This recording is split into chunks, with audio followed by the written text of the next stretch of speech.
Hi అందరికీ. ఈరోజు మన రెసిపీ అయితే రొయ్యల్ బిర్యానీ.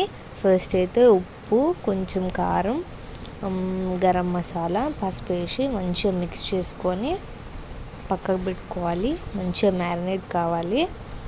అది మ్యారినేట్ అయ్యేంతసేపు బియ్యం నానబెట్టుకోండి. నేను కిలో రొయ్యలకి కిలో బియ్యం నానబెట్టుకున్నా. ఇదైతే చట్నీ, పచ్చిమిర్చి, అల్లం ఎల్లిగడ్డ పేస్ట్, కొంచెం జీలకర్ర వేసి మిక్స్ పట్టుకున్నా. ఇవి అందులోకి ఇంగ్రీడియంట్స్: 2 టమాటాలు, 1 ఆనియన్, పచ్చిమిర్చి, కొత్తిమీర, పుదీనా. బియ్యం ఎక్కువసేపు నానబెట్టుకోవద్దు, ఒక 2 మినిట్స్ నానబెట్టుకున్నా నేనైతే. తర్వాత అందులోకి కొంచెం సాజీరా, బిర్యానీ ఆకు, కొంచెం ఆయిల్ వేసుకొని స్టవ్ మీద పెట్టుకోవాలి. తర్వాత కర్రీ కోసం అయితే గిన్నె పెట్టుకొని ఆయిల్ పోసుకొని వేడి చేసుకోవాలి. అది వేడయ్యేంతసేపు మనం చేసుకున్న చట్నీని అందులో వేసుకొని మంచిగా మిక్స్ చేసుకోవాలి. తర్వాత బిర్యానీ సామాన్ వేసుకోవాలి. ఆయిల్ మంచిగా హీట్ అయినాక బిర్యానీకి సంబంధించినవి అన్నీ వేసుకున్నాక పచ్చిమిర్చి, ఆనియన్స్, నేనైతే ఒకటే ఆనియన్ వేసిన. మీకు ఇష్టం ఉంటే ఇంకా 2-3 వేసుకోవచ్చు. ఒక ఆనియన్,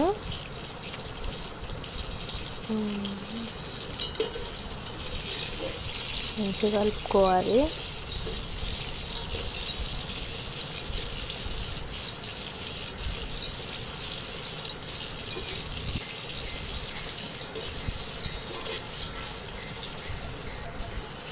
ఫ్రై అయినాక మనం చేసుకున్న గ్రేవీని అందులో వేసేయాలి. రొయ్యల్ని వేసుకొని మంచిగా మిక్స్ చేసుకోవాలి. తర్వాత ఒక 2-3 టమాటోస్ వేసిన నేనైతే. మంచిగా కలుపుకోవాలి. అట్లా అని బాగా కలుపుకోవద్దు. ఈలోపు అన్నం కూడా అయ్యింది. అంటే 70% రైస్ ఉడకాలి. తర్వాత టేస్ట్కి సరిపడా ఉప్పు, కారం వేసుకొని మంచిగా కలుపుకోవాలి. తర్వాత రైస్ వేసుకోవాలి మీద.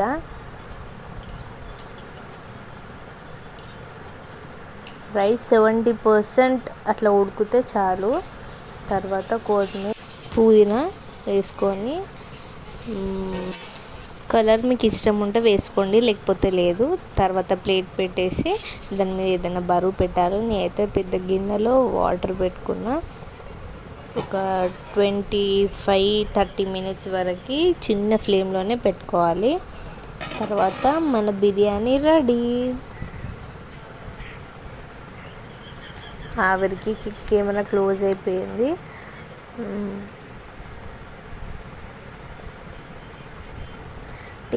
టేస్టీ రొయ్యల్ బిర్యానీ రెడీ. మీకు నచ్చితే మీరు కూడా ఒకసారి ఇంట్లో ట్రై చేసుకొని చూడండి. టేస్ట్ అయితే చాలా అంటే చాలా బాగుంటుంది. ఒకసారి మీరు కూడా ట్రై చేయండి. అట్లనే అష్పప్పి వ్లాగ్స్కి సబ్స్క్రైబ్ చేసుకోండి, లైక్ చేసుకోండి, షేర్ చేసుకోండి, కామెంట్ చేసుకోండి. బాయ్.